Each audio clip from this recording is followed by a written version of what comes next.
paradise, that he may return to that homeland where there is no death and where eternal joy endures.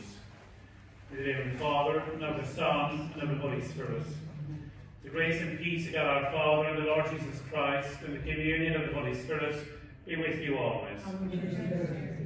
And you're all welcome, please. We celebrate this Mass now in memory of Geronimo de Rada.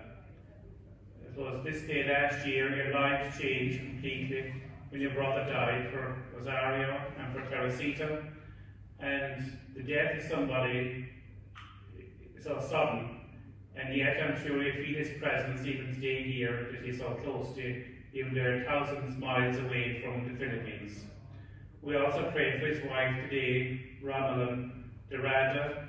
We also pray for his son, Philip Christopher de Rada.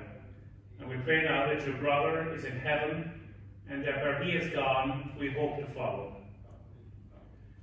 And to prepare ourselves to celebrate the sacred mysteries, we call to mind our sins.